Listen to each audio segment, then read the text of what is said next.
Born and raised in the motherland, chasing a better life. Story of an immigrant.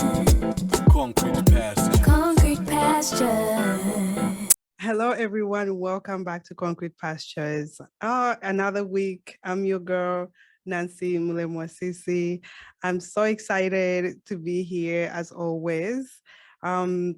My voice might be cracking every now and then in this episode. Just bear with me. I've been a little bit under the weather. I suffer from tonsillitis every now and then. They get inflamed, but I've been on lemon and cinnamon. Thank you, my girl Chulu. For anybody who is new to the podcast, thank you so much for joining and welcome to the family. This is your family of your fellow immigrants, your fellow dreamers. We inspire each other through our stories and we give insight on what it's like to be an immigrant anywhere in the world. If you'd like to inspire somebody out there with your unique story, feel free to reach out. Oh, we have a new website. Reach out to me on our new website, concretepastures.com. Oh my God. Shout out to Erin Harris for creating our website. This website looks amazing. Please take a look. Let me know what you think. While you were there, please, we're creating a community. Let's make sure that we're creating that community. Become a member. If you can donate, feel free to do so. But I appreciate you guys tuning in every single week and listening to every episode. I see you, I hear you, and I just appreciate the love that you're pouring into this platform, our community as well. I want to shout out to one of our listeners that reached out to Francis. Thank you so much for tuning in and for stumbling into this podcast. I appreciate you. And it's really nice to hear when somebody reaches out to one of the guests. We create, we don't have any expectations, but actually it's very fulfilling when somebody reaches out to one of the guests and tells them thank you for sharing their story. And it's the reason why we do what we do. And it's the reason why I created this platform for us to be able to learn from each other, for us to inspire each other. And it just, gave me validation of this is why I created this. And I appreciate you for reaching out to Francis. And thank you, Francis, for sharing. Thank you, everybody, for tuning in every week and listening. I see you in Russia. I see you in the UK, where we are trending. Last week, we were trending at 133 on Apple. So thank you so much. South Africa, I see you, Uganda, Cote d'Ivoire, Angola, Zambia, my home country. Thank you so much for the love. Guyana, thank you so much. And my US family, oh my goodness. I love you guys. I thank you for the support that you continue to give me. India just joined. I love it. Thank you so much. We want to inspire the whole world. That's the goal. If we can, why not? On today's guest, oh my goodness, she looks amazing. I don't know, we both got the memo, I guess. We're wearing red and we both have the big hair. It's just, great people thinking alike, but she is amazing, beautiful. She's joining us from the UK, London. Guys, she's been there for 21 years. She left Zambia since she was 7 years old. Monde has a degree in publishing and media. She has an amazing business that operates in Zambia called Zasik Global. It's a platform for Zambians in the diaspora to purchase groceries and household products for their families and friends who live in Zambia. The business is all fulfilled in Zambia. It's a phenomenal business. And welcome, my girl, Monde, Zama. Hey, hi How are Nancy, how are you you? doing? Oh my I'm gosh. fine, I'm good. Thank you for having me. You're I'm excited amazing. to have you here. I can't Thank wait to you. dive into this conversation with you. How is Yes, London? How is the UK? I mean, the UK is okay. 1 minute it's raining, the next minute it's like sunny. Don't know what's going on. The cost of living is so high right now. No one knows what's going on. The cost of fuel, oh God. The cost of And fuel, that's we for don't all of us, man. That's for all of us. It's Yeah, that's like the whole world at the moment. And yeah, I think people are just taking it easy. Everyone wants to just ease back into what normal was before COVID. So yeah, just trying to figure out the next steps really. What about you? How's the US? oh, you'll be sad. The weather is beautiful. It is hot Oh, today. you It know, is, I'll oh be fine because I'm I'm a going to summer Zambia soon. baby. I was so Oh my excited today. God. I came out like, oh, yes, this is my When is type your of birthday? weather. August 2nd. Oh wow, I need to remember that. Oh, please Lucky do. you. Please do. Please do. Um, yes, I'm a summer baby. Tomorrow is going to be even hot. I live not too far from Mm, the beach, so we're going to be going to sunbathe, get some vitamin lovely. D. Yes, yes. Oh wow. Yeah, I can't wait. I can't wait. Oh, lucky. Yeah, so I know you are my sister from, Zambia. Yes. And I just want to, give a taste of what it was like for you growing up in Zambia and then what got you to going Hmm. to the UK since you're in the UK now. Yes. So I came to the UK when I was about 7. Growing up in Zambia was very much stable. I mean, I was brought up by my grandparents and my mum was here, but I had that stable kind of household where I had Hmm. a male and a female figure to look up to. So it was quite good. And, going to school, I mean, I loved it out there. I used to come on holidays to the UK. So I was like always the cool kid because, I've been abroad, I've done this and I've done Yeah. that. And I thought, yes, I'm now going to go and live with my mom. And going to live with my mom was such a tedious process, like the applying for the visas and things like that.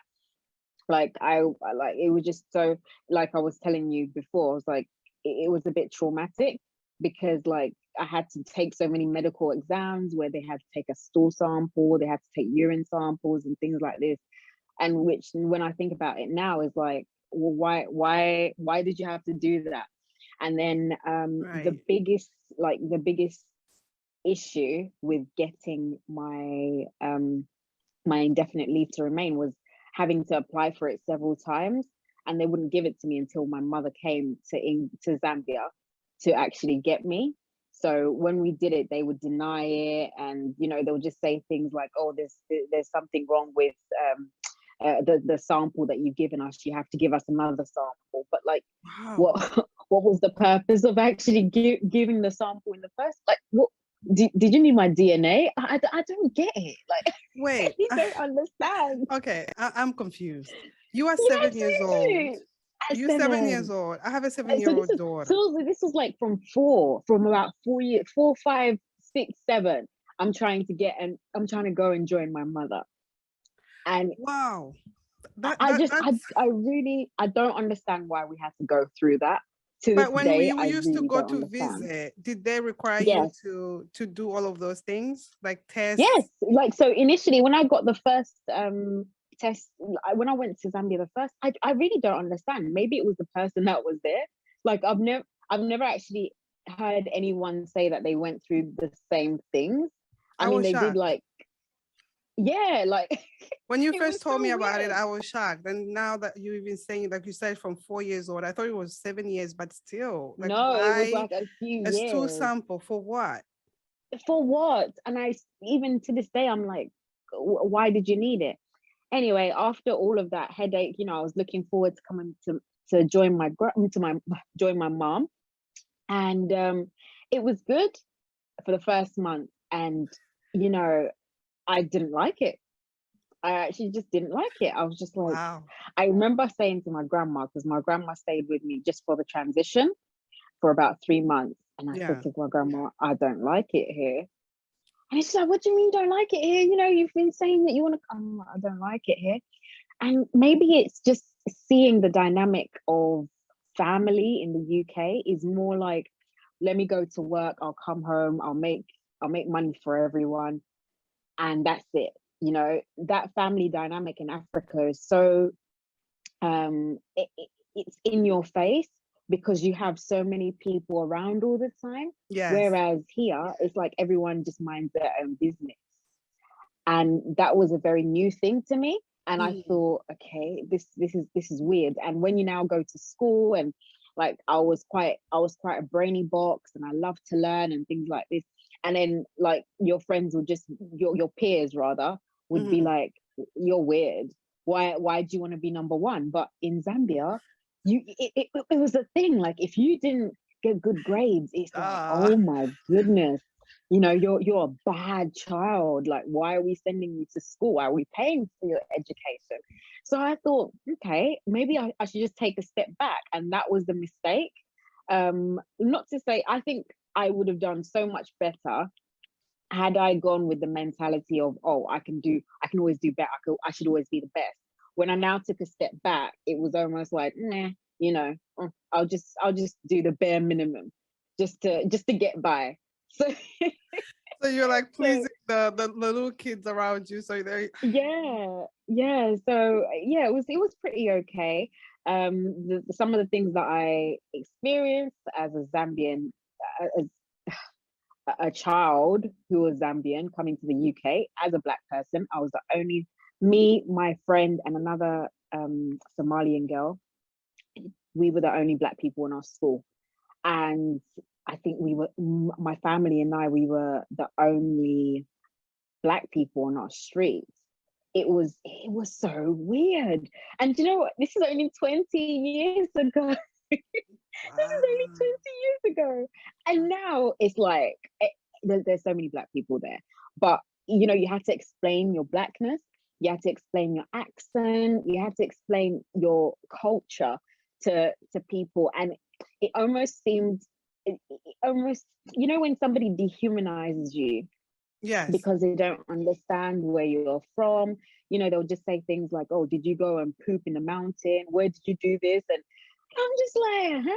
Like, what are you talking about? It's interesting what people come up with. Like just Yes. because they don't know something, I think they need to Mm, find like a different avenue of how to ask these yes. questions, because it Mm, comes off as very insulting. Like yes. if somebody's Yes. asking you, did you poop in the mountains? Yeah. It's like, okay.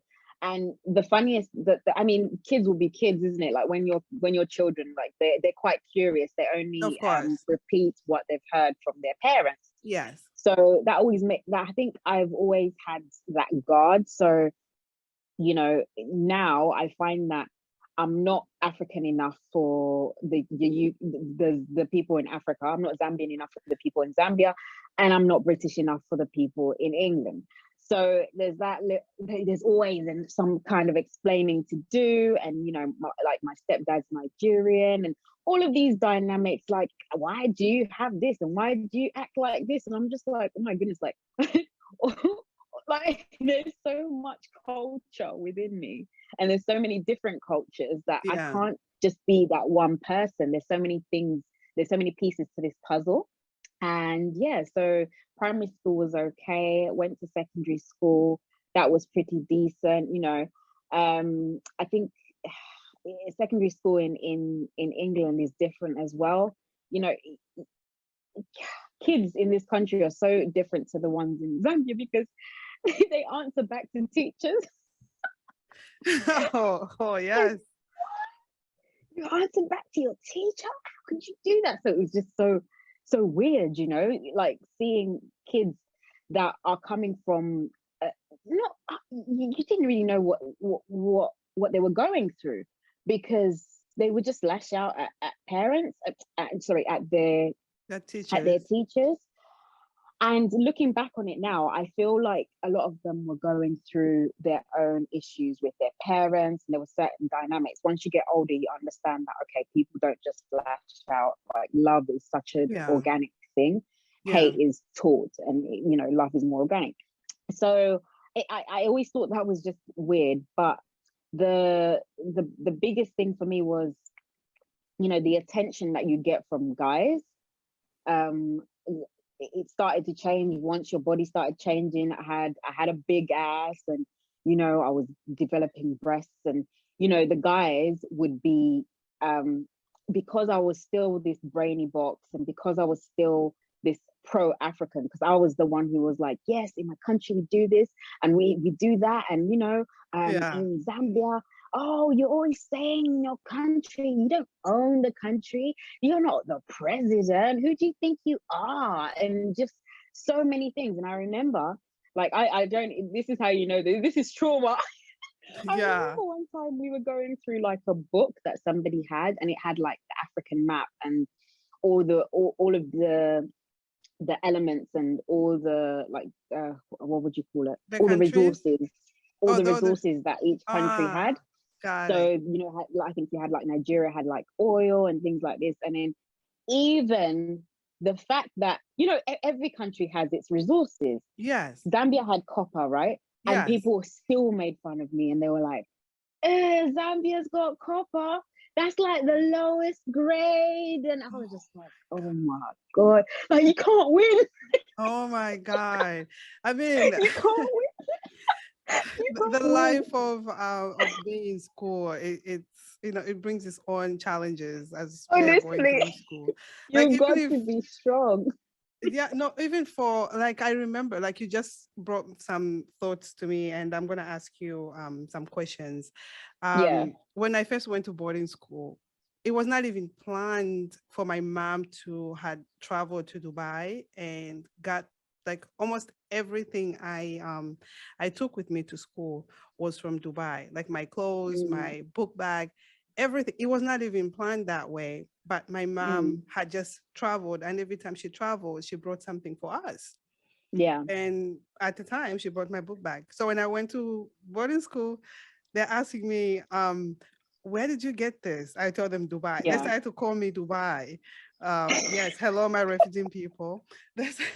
So I stopped even saying it to people. Yeah. And one time, my mom, I remember, she asked me, I was home for holiday. She's like, oh, do you want to come with me to Dubai? I declined the trip. I told her no, Trauma. because I was traumatized by everybody calling me Dubai, Dubai. And I'm just like, we're Oh not going to my go to goodness. Dubai, so I don't have to talk about it when I go to school.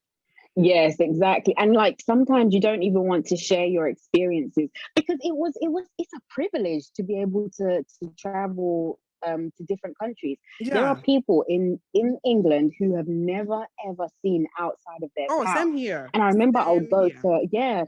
I would go to Zambia every year, and my because it was a 6-week holiday and there was no one to look after me. So childcare was better in Zambia. And I would go, and people would just be like, oh, you're always going to this country, and oh yeah, you're gonna start talking. Oh, it was just a headache. And I just found myself always having to explain myself. And I think, So with you know, that, how have you helped? I'm sorry. How have you, like, no, it's fine. have you gotten over, being able to, like, it's okay, I don't have to explain myself? Yeah, I mean, like, right now, I think I appreciate when somebody asks me a question, Okay. instead of assuming, or instead of making fun of me because they assume that all Zambians, I don't know, whatever they think. I think it's better for them to ask, because looking at what's going on in the world, like all the racism that we saw with the George Floyd and stuff, Yes. Yes. it stems from not ignorance, and ignorance stems from you just not knowing. So I would much rather somebody ask me a question. It doesn't bother me anymore, and I am who I am, so I just can't change that. So whoever wants to listen to me, listen, but whoever doesn't, then that's it. It's all good. I think I'm quite grounded in the fact that I'm Zambian. I'm grateful. that I've had this experience of both Yeah. worlds, because I'm able to identify opportunities. I'm able to identify certain differences that we have. Mhm. And to a certain extent, it gives you more skills because you're more tolerant to both sides. So I can, like, you're able to adapt. And what I find is, I'm not sure if you do this, but when I'm around predominantly Black people, I find that my ebonics come out. My ebonics come out. I start speaking my language, and Yep. sometimes even my Zambian accent or my African accent comes Yep. out. Yep. And I find that when now I'm speaking to somebody who's Caucasian, I speak with people would say it's a more posh accent, but it's not even on purpose. I feel like we just adapt. You just, because you don't want to be different, you don't want the question to come up, where are you from? Or I'm just me, Yeah. and I don't Yes. want the question. Thank you. And to add to what you're saying, we're like what you say, nobody's one thing. Yes. Nobody is one thing. So we can't Mm, really be, oh, this is the African girl, this is just the Zambian girl, with so mm, many things in us, we can't really yes. be identified as 1%. Women, we we are so much more than what people Yes. see uh Mm-hmm. the surface, and we are capable of doing so many things, and Yes. people still identify as, oh, that's a woman, she's just supposed to be in the kitchen, she's just supposed to be Mm, cooking, taking care of kids. But there's a lot of women out there like yourself running a business, running still, being able to go to yes. work, coming back, Yes. and Coming back, definitely. Definitely. And I mean, with my business, oh my goodness, there's been so many failed businesses. There's been so many businesses that I've started, and I'm just like, oh, I let's don't know if talk I want to about do this. that. Let's But talk about that. Let's talk about all of that. I know you're doing yes. so many things, and Oh, there's so many things that other people can learn from. As yes. immigrants, jobs are not so available for us to Mm-hmm. go into sometimes, and we start to Yes. create our own jobs.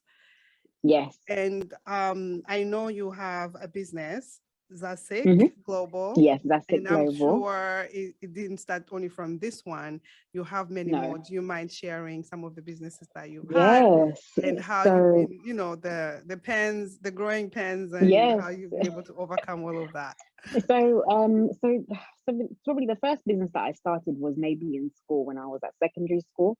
I used to sell sweets to my peers, and I would get them for like £1, and then I would get, I don't know, was it Hubba Bubba? So it's like a pack of 5 small chewing gums, and then you get like 5 of them for £1. Wow. So I would sell it for about 25p and make that 5p profit. So it was just little things like that. And I remember I actually used to do music at some point, and then the people that I used to do music with were very heavily into they were heavily into like media. So they would do videos and things like photo shoots, and I would find myself always like doing people's makeup Yeah. and doing their hair. So I thought, okay, let me start doing hair and makeup. So I went to Hoxton Makeup Academy, did my hair and makeup, and did my makeup. I got a makeup certificate from Hoxton Makeup Academy, and then I started doing makeup and hair at London Fashion Week, Africa Fashion Week. Some of my stuff got published, and Lovely. and I started actually charging for that and had my little business on the side.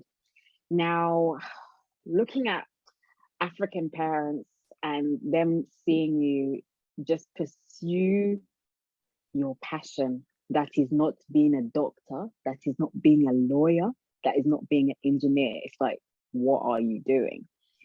So I remember being forced, and not forced, but that harsh talk, like, okay, what are you going to do after college? And I'm like, oh, I'm gonna go to university, because you already you already know that Yeah, where that conversation is going.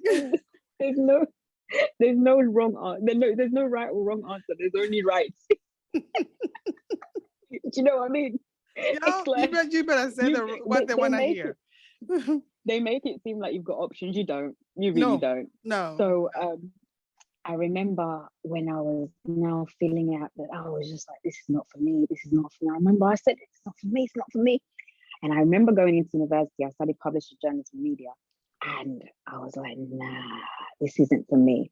And then I left after a year, and I went to Zambia, and I was doing music and stuff like. Oh my goodness, I was a disappointment. Like, huh? So you have a degree. So what are you doing? You don't have a degree. You don't have a degree. Everyone kept saying that to me. And I was like, oh my goodness, I'm a failure at life. I haven't got a degree. And then I remember coming back to England, and, I applied for university again whilst I was in Zambia, and I came back and I did the 3 years. I had to repeat the first year because I left in the middle. Yeah. I had to come back, do it. And it was okay. The first year was easier because I did it before. And then I was just like, oh, God, okay, what do we do now? So then I started my blog. I was actually tasked with starting a blog within one of my modules. So I started my blog, and I started a YouTube channel, and I would get like clothing items sent to me. And this was pre-YouTube days, doing as well as it's doing now. Like, Yeah. people weren't really getting paid. We didn't know that YouTube was going to be what it is right now. Yeah. And I just remember I wasn't 100% happy.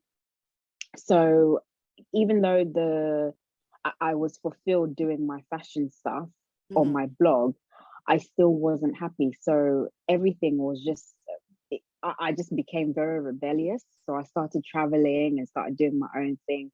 And then that's when my mom was just like, if you're not going to do certain things, then you're going to have to leave the house and stuff. So I left the house. That's And African women for you. Yes, Parents. and I stopped doing music, and that was something I completely loved. And even though I was doing the makeup on the side, like, the passion died down. And I remember now getting into like the corporate world. I became an account exec for a print company, and things just changed. You start just thinking about bills. You don't think about your passions.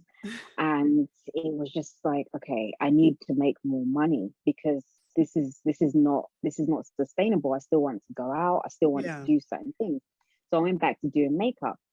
Then I looked at drop shipping, and I also looked at maybe setting up my own online store. Then I set up harmsharmy.bigcartel.com, and that was a website where I sold hair, and I sold sunglasses and accessories. So that did okay. Nice. But I was still, when you start and stop things, like, there was no discipline. Yeah. There was no discipline. And I think for me, there was just no direction. So I feel as if now this is when, if I had gone to university, or if I had not gone to university and stumbled upon that task of starting a website, I would have much rather gone and done maybe a business course or a marketing course to just better understand what the market was. Yeah. Because I was going into this blind. It's fun to have a business. It's fun. It's a thing to do. Everyone's doing it. Everyone's got a business. No, have you got a business? And it's like, okay, no. Yeah, that's what it was like. You got a business? Oh yeah, I've got a business. I'm selling nails. Oh really? Oh yeah, me too. And it was just draining. So even though that website is still there, but I'm not really concentrating on it as much. So I stopped doing that, and then I changed the job where I was, and I changed. So I was forced to change jobs. So I was trying to work my way up at this job, and would you call it sexual harassment? So, or racial harassment? I don't know. So what happened? Let me tell you what happened, and then you tell me what you think. Yeah, the audience will decide. Yeah. So I was making coffee. I had I think I walked in and I had a blonde wig on. We wear wigs. Yeah. We wear different types of hair all the time. And I didn't think it was a problem in the workspace until that moment. So I walked in and I had a blonde wig, short one, and I was feeling myself, and I was making coffee, and a man came behind me and he tried to pull it off, and it's the way that his hands slipped to my neck, and I was like, what are you doing? And then he was just like, oh, I was just trying to see your hair. And in that moment, I don't know whether it was because he was a Caucasian male and that he did, and I just felt so powerless, because all I was thinking was, if I react, I'm going to lose my job. If I tell anyone, I'm going to lose my job. So, and I remember how, like, I just froze, and I sat down. Then I burst out into tears, and I went to my car. And at the time, I was with a union, and I called the union, and I literally, I was just crying. I didn't know what to do. You know, like, again, I and another man were the only Black people in the company. And this is about 5 years ago. And I'm just like, oh my goodness, like, I don't want to now explain my Blackness again. You know, this is just It something gets else happening. exhausting. Yeah, and I just want to do my job, and I just want to get paid, and I want to go home. I don't want to interact with anyone. I don't want to have any issues with anyone. So I remember getting onto the phone, and this is a union that I pay monthly. I used to pay about £15 a month. Yeah. And I remember them not helping. Like, there wasn't that the woman was just like, can you calm down, please? Can you calm down? I'll give you a number to call. When you calm down, I can help you. It was very, very passive. It was very, very nonchalant. And I just felt like, oh my goodness, I don't know what's going on. Luckily enough, there was the lady that I used to was on my team. She lived in Peckham. Peckham is like a predominantly Black area. So she was somebody that I could speak to. She was Caucasian, but she was someone that I could speak to. And she understood the violation that came with the man doing that to me. So I was in the car and I said, I'm not coming back. And I just remember how painful that was. And it was just like, I said, I'm not coming back. She says, what happened? I was like, I'm not coming back. And I explained it to her, and she was just like, okay, I understand. So I left, and she had to explain to the manager why I had left the job at the time. So I went home, and I didn't live too far from the job. I was probably a 5-minute drive. And then the manager called me, and I spoke to I spoke to her, the deputy.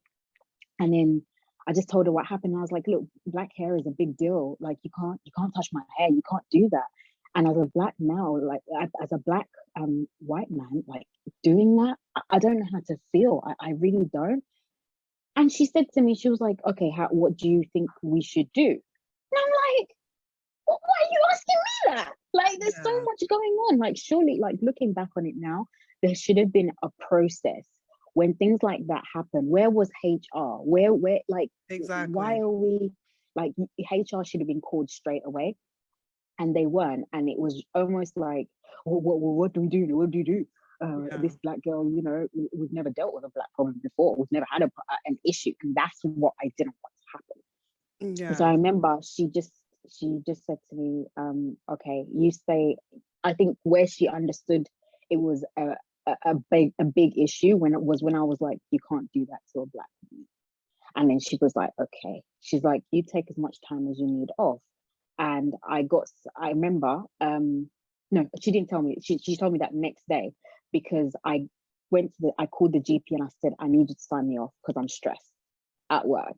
So they gave me a note, and then she said, okay, you take as much time off as you need. And then that was when they were now starting to see that it was serious. So I remember, I think that was now a Tuesday. By Friday, they got back to me and they said, how are you feeling about this? I was like, I don't know yet. I'll let you know by Monday how I'm feeling. Monday came, and then she was like, do you feel like coming into work now? Yeah. Do you want us to have a conversation together? And then I said, okay, we can have a conversation. And I went into work on the Tuesday. And I remember sitting down with her, and, you know, she was trying to understand. And I think this is one of the reasons why I don't mind people asking. She was like, what happened? Because for me, that man is a very kind man, and, you know, he's never done something like this. And and even though she was articulating it in a way that cared for him. I felt like she wasn't caring for me, and um she wasn't being sympathetic to me.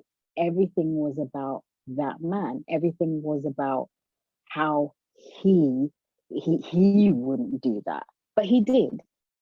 But but he did do it. So like, what are you going to do about it? And then I remember her now saying, this thing will be taken to, should we escalate it to HR, and see what they say. And I was like, I don't know what to do. I've never been had to deal with something like this. And then she was like, she's going to tell HR what happened, and am I comfortable enough to go back to my desk? Because I could see him, he was like adjacent to me. I was like, yeah, it's okay. I should be fine. This is me trying to be strong, Yeah. And I remember I told a family member about what happened, and they were like, you should just ignore it. But I'm not them. They could ignore it, but I'm not them. So for me, it was a big thing. So I remember now going back to work and sitting down, but now it was a big thing because now everyone noticed. Why did she leave the company? Why did she leave the building after that man had done this? After now, I confided in some of my team members. The word was now getting out about what happened. Oh gosh. So now the man was now being very, very awkward around me. And then I remember, this isn't even funny. I remember it must have been, it was very dark British humor. So I remember that man had an argument with, like, when you have these play arguments with like your team members. Yeah. And then so somebody now screamed out, was like, well, at least I don't harass women and try and touch their hair.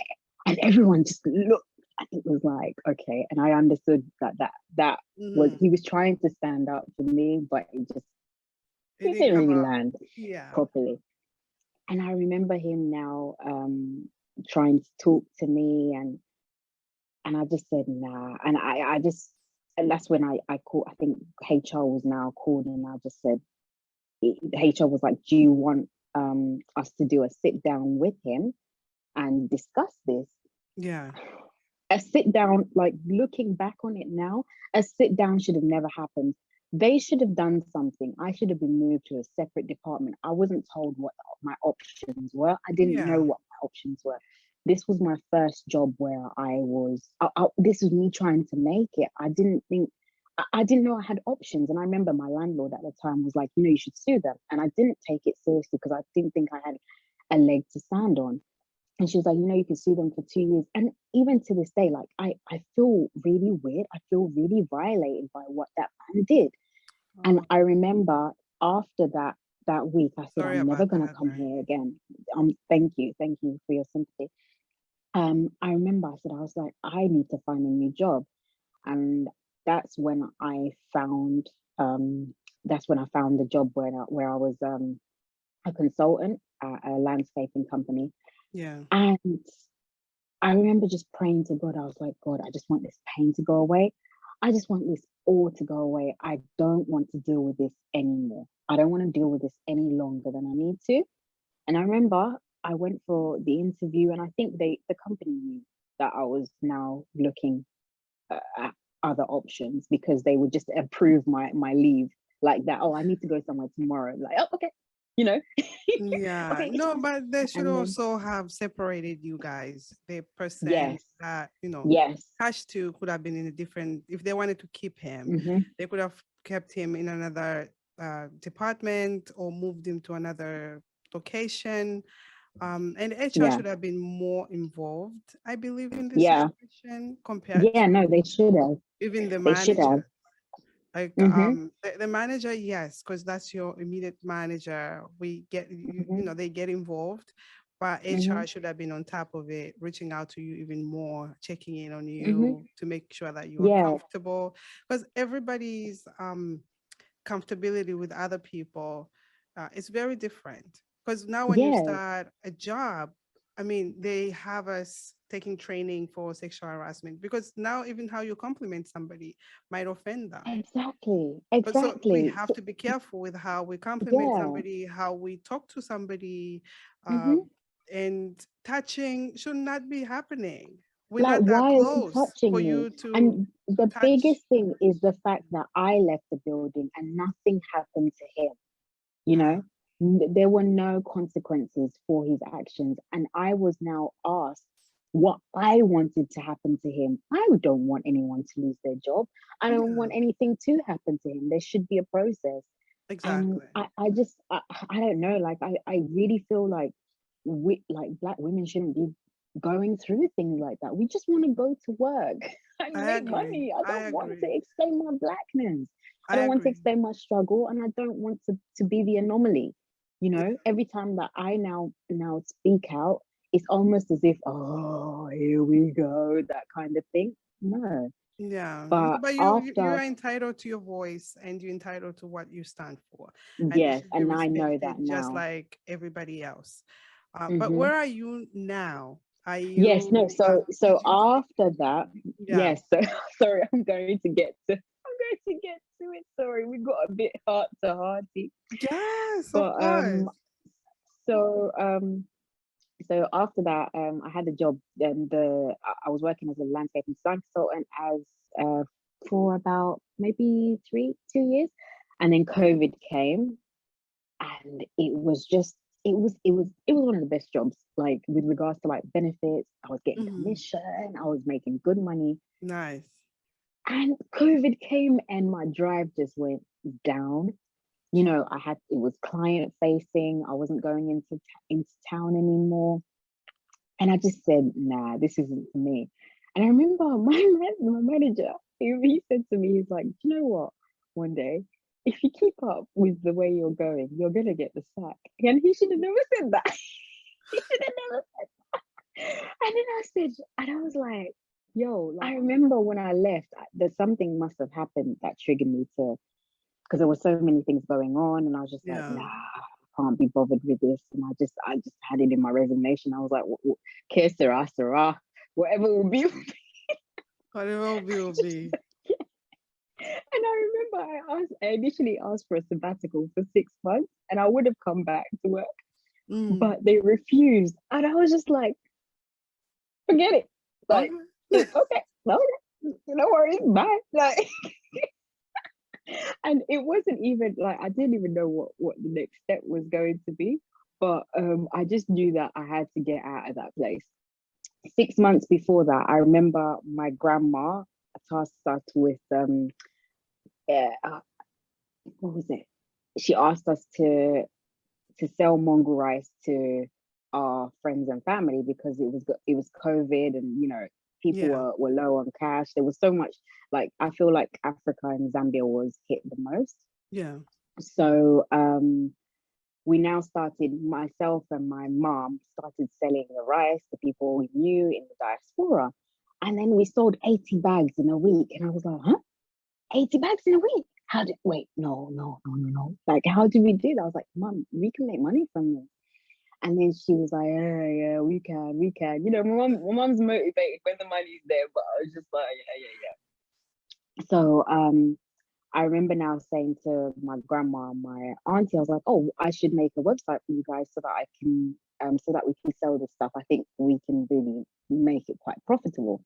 Yeah. And they didn't understand. I think for them, it was like, website, what we're doing right now is working for us. Why would we now go opt for that Why you want mode to ruin of, it? It's not yes, broken. why do you want to ruin it? So I remember I kept asking, and please, can we do this? Can you send pictures? And it was just long. So I said, you know what? I'm going to start my own business, and I'm going to do this.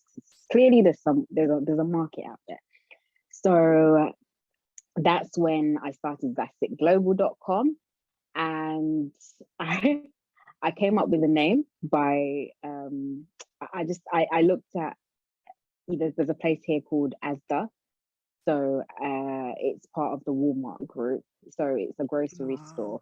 And there's also, like, there's like Aldi and Lidl's and Yes, yes, Morrison's yes, and just Tesco's. And I yeah. found, I was like, why are the names like that? And then I found that they're actually named by the people that own the companies, or the last names of the people that own the company, just random Mm. things like that. And I thought, okay, so what about me can I now incorporate? And so Zama is my last name, and Mhm. Sikatana is my mum's maiden name. So that's how Zasik came about. And I knew I wanted Lovely. it to be something for the diaspora, and that's how Zasik Global came about. And I remember when I launched, I was doing this all on my own, and I was just, it was night and day, because when you're driven, I need to do this and I need to do that. The frustration of just trying to get it up and running, the Yes. research, how much does that cost? How much, who can do this? Who can do that?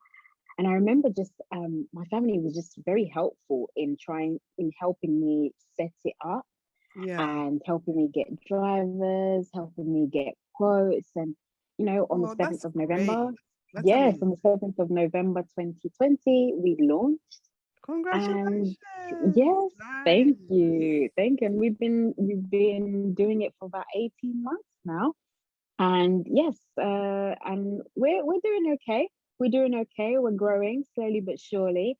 And I'm just grateful at the opportunities that I'm able to give others through my business, because the majority of the people that work for Zasik Global are the youth, and I'm empowering them. So one of my staff members said that she started like a chicken coop, and I was like, what? She was like, yeah, your business has been helping me save money. I was like, oh my, like, when you're just like, wow, God, like, really? I'm like, thank you so Yes. much. Like I'm so grateful for adding that value to the community. And I And think you like you the certainly long, are. You certainly are with that. You're adding a lot of value back to our country, and giving back to our Mhm, country is amazing. Um, yes, the people that are working for you, you giving back. But I want to dive deep into your business. But before that, yes. I just want to check in on how you are doing with what Mhm. transpired. Did you seek any therapy? Oh, Um, with regards to what happened at at work. your job, yeah, just in case somebody Um, maybe has yes. gone So through like something similar on how so they can go about I it. have so what so I didn't seek therapy for that, Hmm. but I found that that was triggered by other things. So that my reaction to that event was triggered by just having to always explain myself. Got it. And I did seek therapy later on, and for other things. And one of the things that came up was that incident. Mm. And yes, I actually went through a mental health charity. I want to do a shout out. Oh, They're please called, do. yes, Reset Mental Health, and they really helped me through it. They got, like, I had I hope she won't even mind me saying this. Her name is Dr. Jennifer. She was just so amazing. Like, she was a black woman, and Yeah. she was just listening, and she was very attentive, and Hmm. she was just like that figure. Like, I looked forward to talking to her every week Hmm. about my problems, and it really helps for you to talk about things, because after that I felt like a lot of weight was lifted off of me, and I could just live my life. And you don't realize that sometimes you have this cloud over your head Yeah. of overthinking and trauma and just random things. And then when you talk about them, it's just amazing what you can do, how it can free your mind. The reason why I asked you that, because we Africans, we have a lot of stigma against therapy, Mm, and we are a lot of us don't want to go talk to somebody because we want to keep our problems to ourselves. Everybody's going to know my business. We don't mm, want to feel vulnerable in front of other people, or sharing uh, yes, you know the painful moments the of painful us. parts. Yes. Yes, the painful parts about us, but it Hmm. helps to talk to people. I learned how Yes, to it talk really to does. therapists since I've been in this country, and it helped me a lot. Mm-hmm. And I just wanted for you to share that, because we should not be ashamed to talk to professionals. They are in their Yes, profession for a reason. When we are yes, sick, we normally, let me go to the doctor. Same thing for your head, for your yes, for your whatever you're mind. going through, for your mind, mental wellness. It's something Yes, that should be number one priority. Because if you're not yes, mentally okay and you're constantly mhm, going back to the dark moments, it, yes, it's gonna eat you alive. And talking to yeah. somebody is like unloading something that's heavy and putting it to the Mm, side, and mm-hmm. not even to the side, just letting it go, let it float, go somewhere. Yes, Yeah, yes, no, yeah. definitely, definitely. So now I And wanted I think, for people to know that at least you had, yes, you know. I feel like sometimes, when people will say to you, you can talk to me about anything, but you have to really know the person that you're talking to.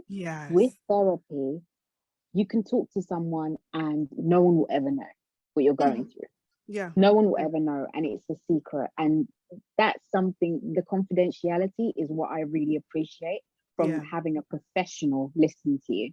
Yeah. Whereas, if it's your family, I know for a fact that when I tell my mom a secret, nope, everyone's gonna know. Yes. It's just it is what it is. Everyone's People gonna talk all know. the time, but that I guess that's also the part where people feel, I'm going to talk to this person. I'm going to Yes. end up, my business is going to be everywhere. People are going to be looking at me Hmm. funny, but Yeah. really talking to professionals helps. Your family members are okay, but talking Yes. to a professional, they give you the tools of how to get over whatever you're going through. Let's take care of Hmm. our mental and whatever Yes. darkness that we run into. Hmm. Because in these countries, there's so much stress. It's a topic that I actually want to cover, one of the topics, Hmm. was on how to deal with stress and Hmm. unexpected things that happen for us as Yeah. immigrants, for us as Black people, for us as Black women, Black men, all of those things. Like I want to cover all of that um, Mm. in one of the topics. But Yes, thank you for definitely. sharing that No, you it's actually. okay. But you feel good? I feel good. I feel great. Good. I think this is probably the happiest I've ever been since I was Oh, born. I'm happy. I'm happy you're in a better I'm just like headspace. That's good. I'm like a butterfly these days. I'm just Yeah. so in my own world. I'm Monday, just when I see chilled. you on But Instagram, first your Instagram is bomb. Okay, thank fabulous. you, Guys, if you thank you. visit her Instagram, it's just full of Yes, fashion, style. I don't yes. even That's know what how makes she me got happy. into Zasik That's it. Global. Listen, this is why I tell people that it's God, because I'm into fashion. Like how am I running a grocery store? Like It's a I'm global just one, though. like, It's it's a global God's plan. one. It's God's plan, honestly. But I'm running with Yeah. it. I think I'm pretty good at it. No, but you Yeah. back to Sazik. I know you're doing amazing things. You came out of Yes. New York Times, not New York Times, Zambian Times, or the Yes. Post. Yes. Yes, No, no, no. It was the Daily Mail. Sorry, the Daily Mail. the Daily one. So Yes, the Daily Daily Mail. Mail, and congratulations on that. So your business is Thank doing you. phenomenal, and Yes. it's growing, and Mhm. you're giving back to our Zambian families back home. Yes. The Yes. fact I that mean, we are people able can to purchase. buy groceries for our Yes. families while we are in Mm-hmm. the diaspora, it's Yes. amazing. It's a great gift that you're giving And I us. think it just removes that issue of, when you know that you've sent food to someone, and you know that the contents of it, you understand that, okay, Yeah. my family member has food for the rest of the month now. Yeah. Everything else is just going towards bills. And Hmm. sometimes we all do it. I can, let's say, for example, I asked you for some money, and then I say, oh, it's for me to do my hair, and then the day comes, and then there's so many other things that come up, and you're like, oh, that was supposed to be for my hair. And then I Yeah. don't get to do my hair. And then the next Yeah. thing you know, oh, Nancy, can you give me another? you know? And you're like, but I just got some Yes. Nancy's hair, you know? And it's just human nature. And I think with that, it's a gift, It's like, Mhm. that someone's definitely going to be eating very well and some of the testimonials, some of the I testimonials that I know. get, Oh like, my it's God. just So so amazing. heartbreaking. I was looking, I Yes, was just like, oh my, I was listening and watching them. I was just like, oh yes, my God. It's yes. really, really great because we do Mhm. give a lot of us. Like, I mean, I fall in that bracket. I've given Mm, money and it mm. just ended up going like continuously giving and giving and Yes, giving. Like yes, what you're saying is meant for something else, they end up using it for another thing instead of what yeah. they asked it for. And how Hmm. much is giving though? How much is normal giving? I need you to answer this Yes. question for me because our Mm. culture just, does us a little bit of a disservice of Woo. we have to give, but how much of that giving is I okay for think the you people in the can't. I diaspora? think exactly, like you can't pour from an empty cup. So I can only give you what I can after I Mm, have given myself something. Like mm, I'm as a business owner, I understand like, I would love to take everyone's money, but for your mental health as a human being, for your mental health, just make mm, sure you're okay. And this is the reason why we have so many different hampers. So we've got like a basic hamper, which is about £35. And, yeah, we've got a premium hamper, which is about 99. And we've got another one, like maybe about 200. yeah. And you can even buy individual items. You Mm, could just buy, okay, my family needs maize meal, 24, 25 kg maize meal. Let me just buy that. Let me just spend £15 on a few items just for the basics. Don't kill yourself yeah, to to give people, because people back home, everyone's looking after themselves. They're living a beautiful life with regards to like when it comes back to like mental health. The sun does so much like good for you, yes, especially as black people. Like I'd have to take vitamin D here because I get tired, and just so many things. I have to take supplements because I'm not yeah, getting the sun. I'm of not getting enough course, sun. yeah, So I would always say that people in Africa, they're building themselves as well, and you need to build yourself. You know, you build your house, you build whatever you're doing, because at the yeah. end of the day, there will never be enough money to give someone. If you ask me on Monday, how You're much money right. do you need? I You're will right. keep asking. If you're offering, I will keep giving you. So I think it's important for us to empower people. So instead of you just giving money, maybe see, okay, what are you going to do to empower yourself to get to the next stage? Because I can't, that's not sustainable for me. Yeah. And I say it to some people, and I'm like, I'm not even a parent yet. I'm not even a parent yet. And I feel like there's so many burdens on me. Like I have to do, no, I don't have to do anything. I have to think about myself first. And Exactly. then I can now give you from the goodness of my heart, you know? So I think it's important. You can't pour from an empty cup. No, I You agree with cannot. that.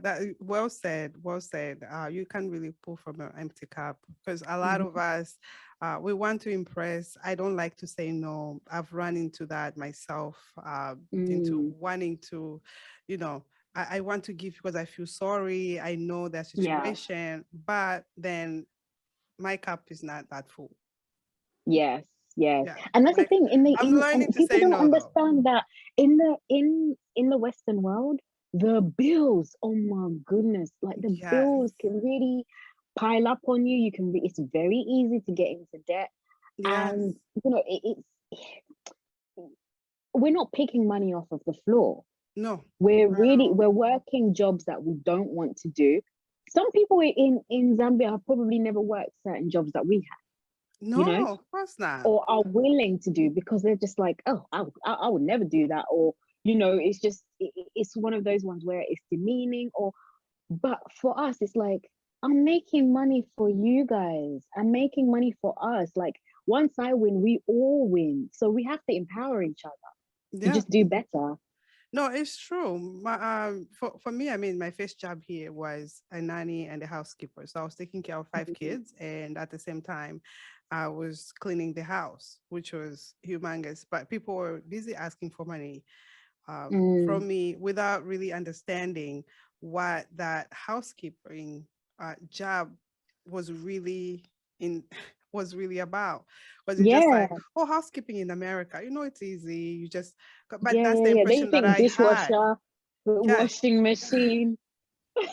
but you mopping the floors, you vacuuming, Yeah, it's huge a lot of rooms, work. and it's a lot of work. It was super Mm-hmm. exhausting, and Mm, it's just.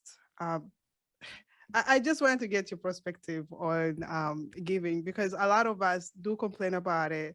Like we do, it's fulfilling to be able to give it back. feels good. It's a more It really selfish feels thing that good. you do because Yeah, it gives you that good feeling. It's like, oh, I was able to yeah, provide for my brother. I was able to provide yeah. for my sister. Mm-hmm. But then if we are pouring from an empty cup, and for some people, like one of my friends told me, he's like, people here don't, they're not suffering to the point where if you don't give, they're going to Yeah, die. yeah. So it's, So for some people, they just take advantage, and people treat yeah, you the way you allow them to. And for me, yeah. I allow people Oh for a my long goodness. time. I will tell you a Yeah. funny thing. Was it a few months ago, or was it 3, 4 months ago? Somebody, no, this was in November, coming to December.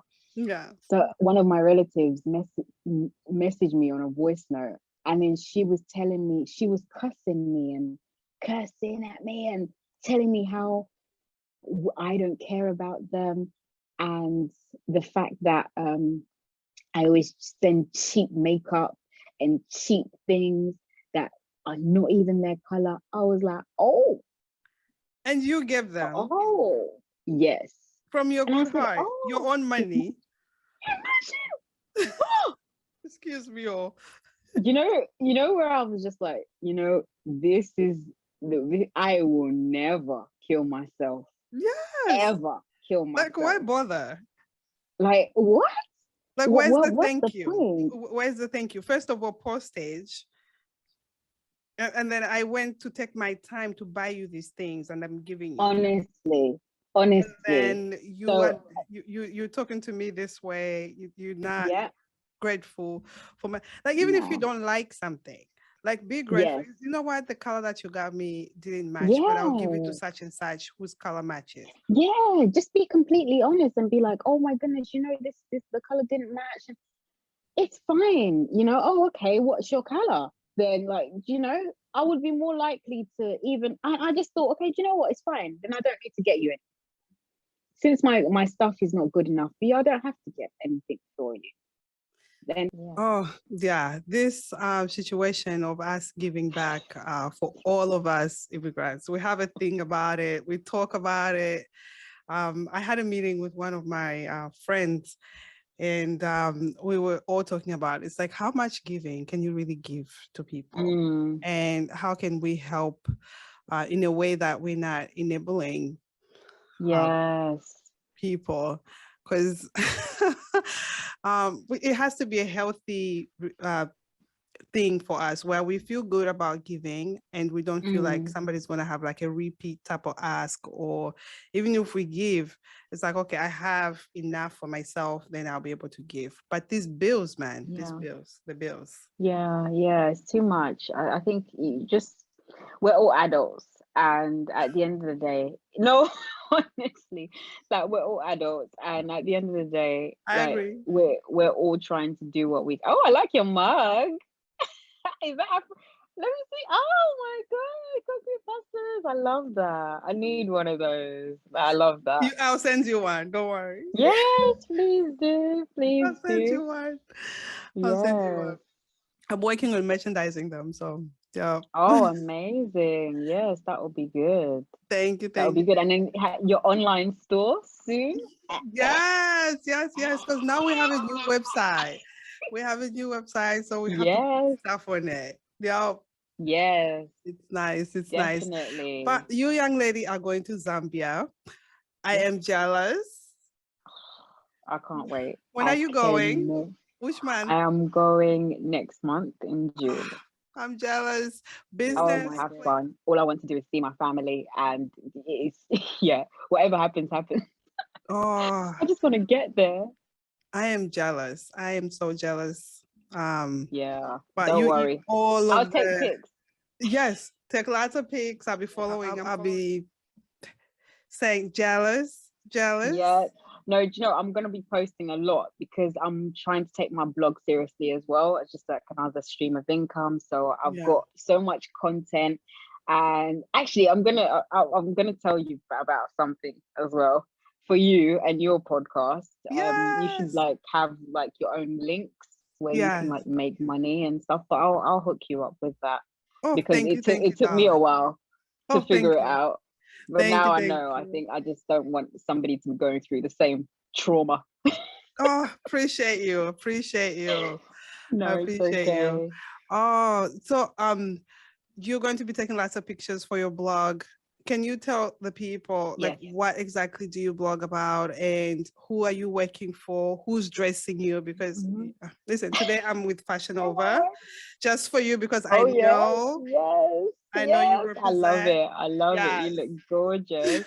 Thank you, So my darling. blog, lifestyle, beauty, um, a lot of I put a lot of, how do I say, advice or just my observations of life and just my take on things. And I find that I incorporate that with maybe get the looks and how to dress, and it's just something that I've always been into. I can't even Yeah. look. It's just my wardrobe is just there's just too much stuff, Fabulous. and I love like pairing things, and I love seeing people dress up well. I've always been good at that. I've just got the eye. I'm quite creative, so when people are always calling me what should I wear, and I can source it and I can find it. Hmm. Yeah, so yeah, it's harmsharmy.com. That's my blog, and yeah, we move. Nice, nice, nice. But if somebody wants to step into your shoes, let's say they want to be Yes. blogging, they want to, there's a lot of young kids out there, they admire Mhm. the fashion world that you've been into Yes. and you're exposed to. How would somebody go about it? So I think if you want to become a blogger, just start. If you want to become, just start, because the biggest thing is like you overthinking something. Just Mhm. put something out there, just write whatever your thoughts are, or you think about what your narrative will be around a certain topic, Yeah. and then just decipher it. If you need to go on Google and understand how to write a compelling statement, or how to write something that there's so many things out there, how to monetize, how to get your SEOing, and you can do it. But I think if you want to start dressing, just find whatever your style is and consume that style online. Yeah. And one piece of advice I would give is try not to buy pieces that you can never wear again, because that's a waste of money and it's not Yeah. good for the environment. I'm trying to be more conscious. It's hard. It's so hard. But I find that buying staple pieces, if you're trying to be like just, that girl, I would say Yeah. staple pieces like a little black dress or white dress, having And you can a dress it white up shirt, differently. black. Yeah, just very plain, what would I say, like a beigeish tone, and quite common colors. So the blacks, the nudes, the whites. Yeah. You can add a pop of color like a red, or like a pink. Good. You Nice. can wear it to work. You can wear it for a function. It just the multi-purpose of it all. So try Yeah. and get as much wear out of your outfit. Don't kill yourself trying to look skinny, because everyone's beautiful the way they are. Oh, thank you for Um, saying that. just Yes, like don't No, kill because yourself everybody trying right to. now they are going into wanting to look like Kim Kardashian. I love Yes, her body. I love how she looks, but yes, we all cannot be looking like her or the women yeah, that and are and full, the and Coca-Cola fashion shaped. changes all the time. That's Fashion true. changes all the time. Like maybe 15 years ago, Kate Moss, very skinny. That was Yeah, what was in. Now, being curvaceous. So what happens if you now go and get BBL, or if you now start doing things to your body, and the surgery goes wrong, or the trend changes? What yeah, happens then? yeah, Because you really can't put your life in danger for those things. So for me, just find whatever fashion you like, whatever trends you like, the Yeah. bloggers that you like. There's so many resources out there right now that Yeah. you can consume, or go on my blog and, you know, you can always send me a DM. And so I do have a following, but I need to start looking at the audience that will consume that. So because a lot of the people that are on my Instagram are from my music. And I was saying to one of my cousins, because we're trying to do this fashion things like properly, Yeah. and we're looking at just deleting a lot of people, even if it means my following goes down. If I can get the right, because it's all about the algorithm and the people that you interact with. Yeah, So it's if I'm true. interacting with people that are not benefiting my algorithm on my content, then there's no point in following them. So what I'm going to do is now start deciphering Ah, and removing people from my social media. But yeah, I'm quite passionate about what I'm doing right now and trying to make it profitable. And yeah, if yeah. you would like for me to style you, if you want me to do like personal shopping, I could do that for you. Just let me know. Yeah, listen, I can talk to you about fashion. I can talk to you about a whole lot of things. But as you know, this is for immigrants, and you are teaching us so many things, style, business, Oh, and uh, everything in between that you're thank sharing. And you. I like how you're pouring into the community, and a lot of Thank you very people. much. And Oh, of you, course. let me start by saying, you, like, you starting this kind of podcast, you know, it takes a lot to just start. And well Yeah. done to yourself for bringing Thank people you. Thank you. together Thank you. onto this Thank, platform. thank you You so know, you're much. going to there are going to be so many topics that come up, Yeah. and you're going to be helping immigrants with how, you know, I wish there was something like this when I was growing up, so that I Me could look at too. this. Yeah, so that Me I can look at too. this and say, okay, this is what I have to expect when I get there. You Yeah. know, so but well done to you. Thank you. Thank you so much. Thank you so Yeah. much. At this point, like, what advice would you give somebody coming to the UK, um, Hmm. maybe at the same age as you, or Hmm. at whatever point they are, like, and wherever Hmm. they are in the world? Like, what advice would you give somebody? Like, what should you prepare for, really? Okay. I think the first thing is just to be authentic and just be yourself, because you will find a community where you will fit in. And even if Mm. you don't, you can pave the way for your own community and influence others. Oh, I like that. And I feel like when you get here, it's not all rosy. It's not all rosy. Just be prepared to um, work hard, and yeah, like I think life is what you make it. You have Yeah. to network, you have to socialize. If you want to get, it's possible to get into industries if you network around the relevant people.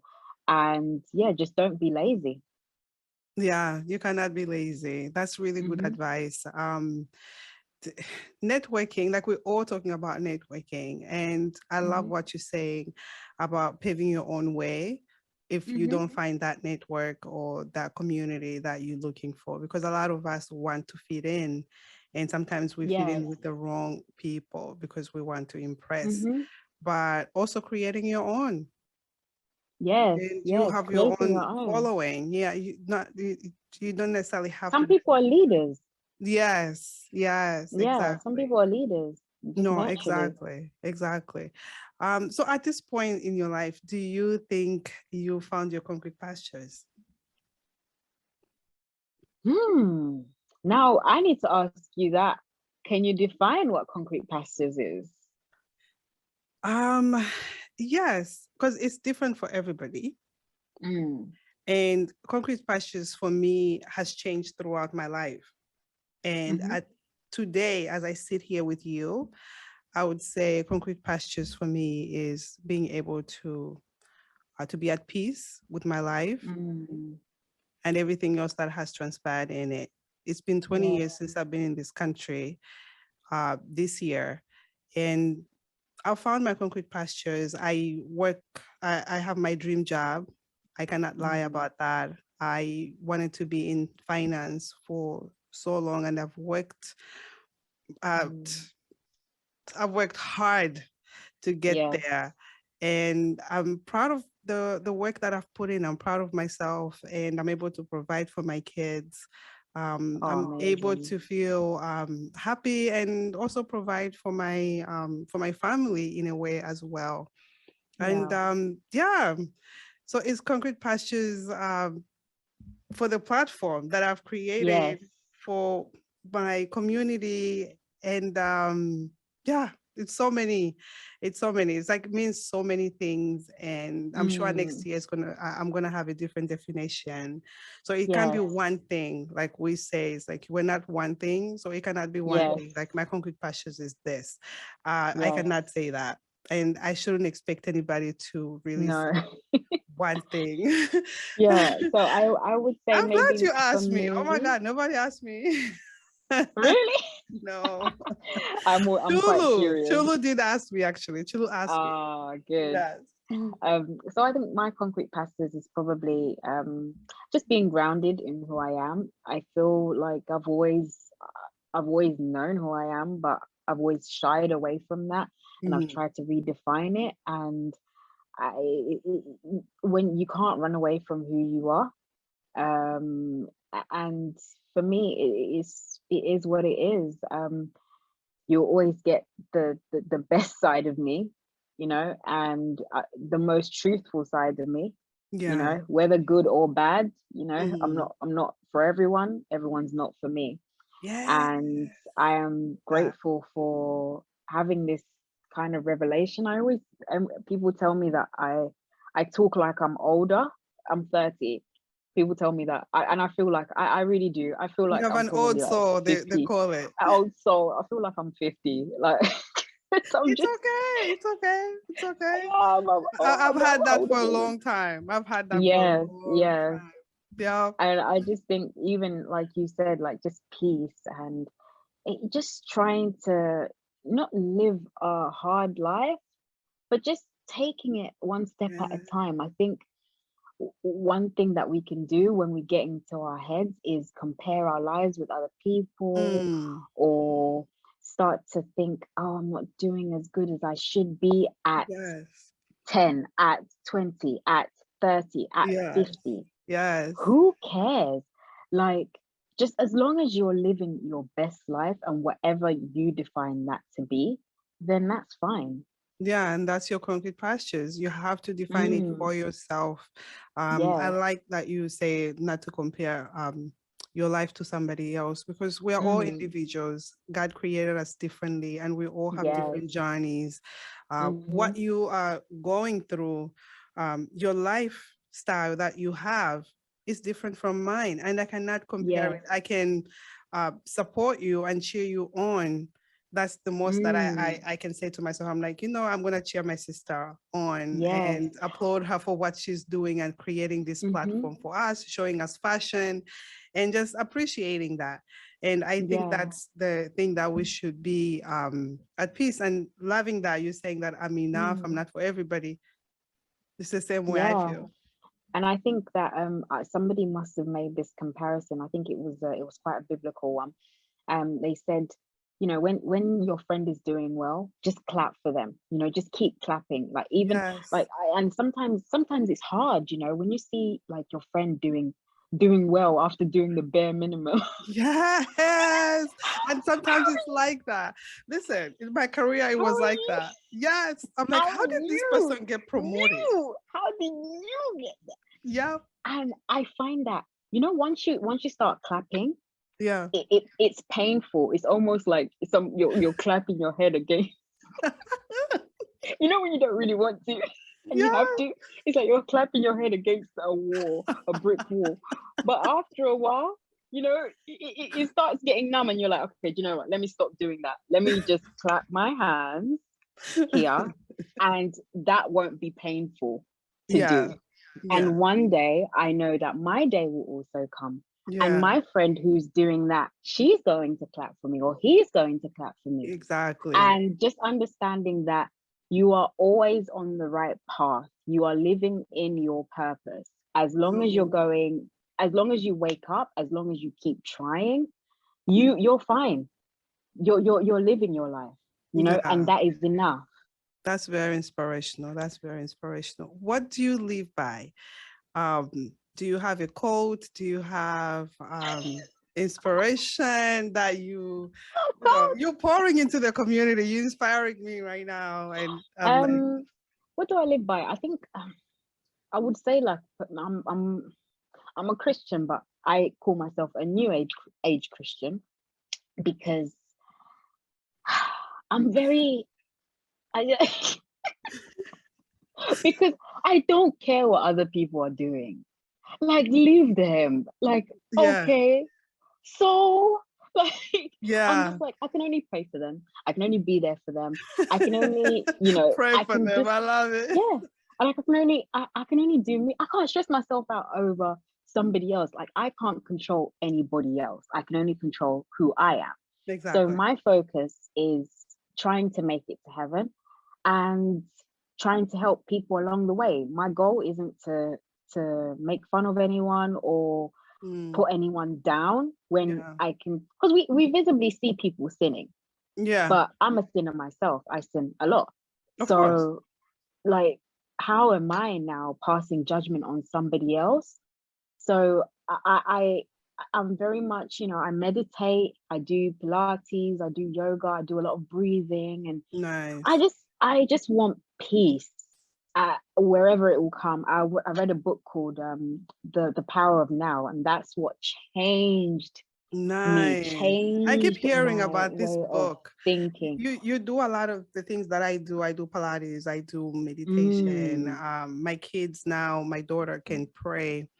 amazing. Yes, I'm teaching her. She prays, so we take turns every Yeah. night, like different turns. My son mumbles something when one of us is praying. Yes, Yeah. but it's nice to believe in something that's bigger than you and Yeah. having Yeah. faith It keeps you in. grounded. It does, it does, and Mm-hmm. meditating actually even helps. Like Mm. being here, it's like you need to like being anywhere outside your country. Yes. It's so stressful. Mm-hmm. It's so You unless need you, different hobbies. You yeah, need different hobbies. You need hobbies to make money. You need hobbies to be at one with yourself. You need hobbies yes. to keep you fit. Mm, Like it's good for your mental health. namaste. Yes. Yes, it's good for your mental health. And sometimes just these books, and you can believe in whatever you want to believe in, but it's therapy in itself. You Hmm. getting down and saying, you know what, I lay my sins down, and I'm vulnerable in this moment. Come and Yeah, cleanse me. Like these are beautiful things. yeah, And it's a testament of you trying to get better every yeah, day, yeah. and you trying to be a better person, and better person for other people and yourself. Yeah. So it's needed. So how can people find you, my dear? I know even before you start actually for you to respond to that, Yes. I wanted to ask you I do you have any plans to have Zasik Global Mm-hmm. globally, because I know now it's Yes. only available to us In Zambia. Zambians Yes. that are in the diaspora for us to buy, stuff for our families and friends. Yes.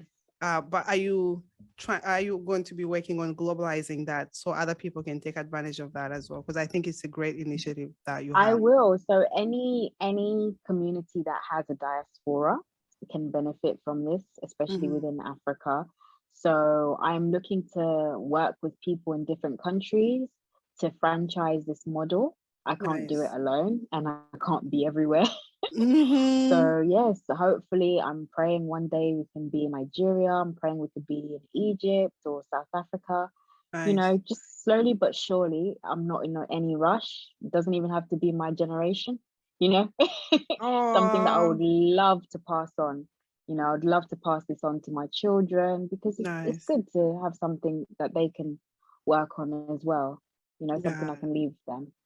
No, that's great. That's great because it's really great, and you giving back to the country in a great Yes. way, and to see other countries as well. I guess leverage from this business will be really good.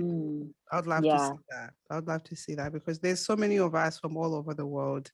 Yeah. And sometimes it's hard to send money. And if you could buy food for your friend, buy food for your family while you're, here, it's a great surprise also.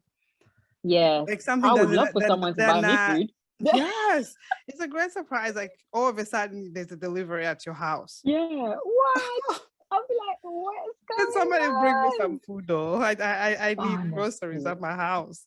Yeah, Oh, no, snap. it's Ooh. great. Like I love Yeah. it. As soon as like Chulu you. shared with Thank me, you. and I was just like, wow, this is impressive. Shout out to Chulu. Listen, Africana Chulu. woman is amazing. She is amazing. Yes, Yeah, she is. yeah. She's really doing some big things, and I'm Yes. grateful for this connection. No, listen, she is when you talk about women supporting each other, she's that person that lives there. Yeah, she's in the dictionary. When they say women empowerment, they've got a she'll be picture on the first page in the corner. Yeah, she's on the first page and she's there she stands up for women. And please, guys, check her out. Africana woman, Chulu. That's who we're talking about. And you, young lady, how can people find you? Did you freeze again? Yeah. How can people find you? How can our audience find you? So my Instagram is Harms London. That's HARMZ London, LONDON. I had to think about that. Harms London. And my blog is www.harmsharmy.com. So HARMZ. Why am I thinking about that? HARMZ.com. And my business is Zasik Global. So that's Zasik, ZASIK global.com. And yes, trust us to deliver groceries to your family and friends living in Zambia. Yes, I love it. I love it. You know, I can talk to you forever. And I know. I can talk to you forever. Any last things that you want to share with the audience that maybe I didn't ask you that you feel, it could be beneficial to our audience, our community, and to your community? I think we covered quite a lot. I think the next time it will probably be a part 2. Yes. And then we could do like a catch up on live. But yes, I'd love that. Lovely. I'd love that. No, I'm so grateful. Thank you so much for having me on here. I really appreciate it. Listen, we have 5-hour difference. It's 5 o'clock over here, 5:35, and I know over there it's almost 10 o'clock. It's 10. 10, yeah. So I'm grateful that you were able to join and share your story and pour into our community. I'm grateful to you. And thank you so much for being here and for joining me. Thank you so much for having me. You're welcome. My pleasure. Story of an immigrant. Concrete pasture. Concrete pasture.